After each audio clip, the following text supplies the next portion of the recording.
Hello ಎಲ್ಲರೂ ಹೇಗಿದ್ದೀರಾ? I hope ಎಲ್ಲರೂ ಚೆನ್ನಾಗಿದ್ದೀರಾ ಅಂತ ಭಾವಿಸ್ತಿದ್ದೀನಿ. Welcome back to my YouTube channel. So ನಾನಿವತ್ತು ಎಪಿಸೋಡ್ 4ನ ಎಕ್ಸ್ಪ್ಲೇನ್ ಮಾಡ್ತಾ ಇದ್ದೀನಿ.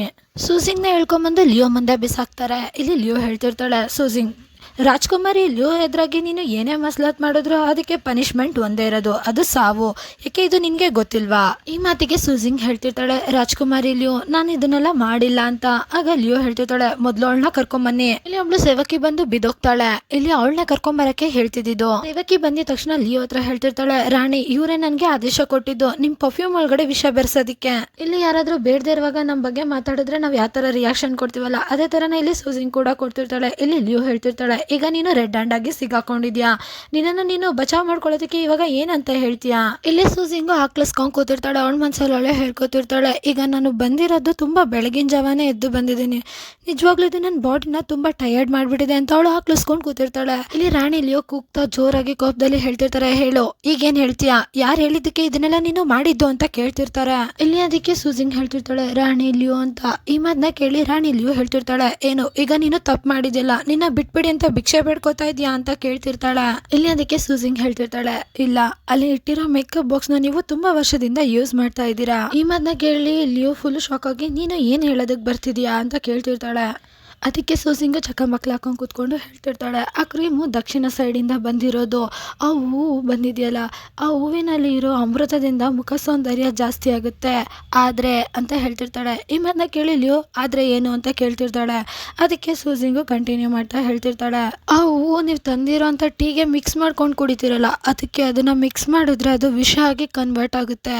ನೀವು ಮಾಡ್ಕೊಂಡಿರೋ ಟೀ ಫುಲ್ಲು ಕೋಲ್ಡು, ಆ ಹೂವು ಏನಿದೆ ಅದು ತುಂಬಾ ವಾಮು, ಇದೆರಡು ಮಿಕ್ಸ್ ಆದಾಗ ನಿಧಾನಕ್ಕೆ ಬಾಡಿನ ಡಿಕಂಪೋಸ್ ಮಾಡುತ್ತಲ್ಲ ಆ ಥರ ವಿಷನ ಅದು ಉತ್ಪತ್ತಿ ಮಾಡುತ್ತೆ ಅಂತೆಲ್ಲ ಹೇಳ್ತಿರ್ತಾಳೆ.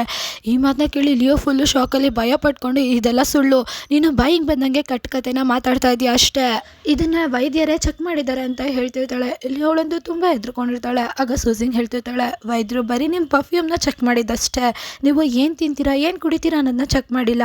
ಆ ವೈದ್ಯರಿಗೆ ಗೊತ್ತೇ ಇಲ್ಲ ನೀವು ತಿನ್ನೋದು ಕುಡಿಯೋದ್ರಿಂದ ಆಗ್ತಿರೋ ತೊಂದರೆ ಪರ್ಫ್ಯೂಮಿಂದ ಆಗ್ತಿಲ್ಲ ಅನ್ನೋದು, ಅವರಿಗೆ ಗೊತ್ತಿರಲಿಲ್ಲ ಈ ವಿಷಯ. ಇಲ್ಲಿ ಸೂಸಿಂಗು ಕಂಟಿನ್ಯೂ ಮಾಡ್ತಾ ಹೇಳ್ತಿರ್ತಾಳೆ, ರಾಣಿ ಲಿಯೋ ನಿಮಗೆ ರಾತ್ರಿ ಮಲಗುವಾಗ ತುಂಬ ಶೆಕೆ ಅಂತ ಫೀಲ್ ಆಗಲ್ವಾ, ಯಾವಾಗಲೂ ಹೋಗ್ತಿರ ತಾನೆ, ಬೆಳಗ್ಗೆ ಎದ್ದ ತಕ್ಷಣ ನಿಮಗೆ ಉಸಿರಾಡೋದಕ್ಕೂ ತೊಂದರೆ ಆಗುತ್ತೆ, ಎದೆ ಕೂಡ ನೋವು ಬರ್ತಿರುತ್ತೆ, ಮತ್ತು ಈಗ ನೀವು ಪೀರಿಯಡ್ಸ್ ಕೂಡ ತುಂಬ ಲೇಟಾಗಿ ಆಗ್ತಾ ಇದ್ದೀರಾ, ಆ ಟೈಮಿಂಗ್ಸ್ ಕೂಡ ಗಡ್ಬಡಾಗಿದೆ ಅಲ್ವಾ.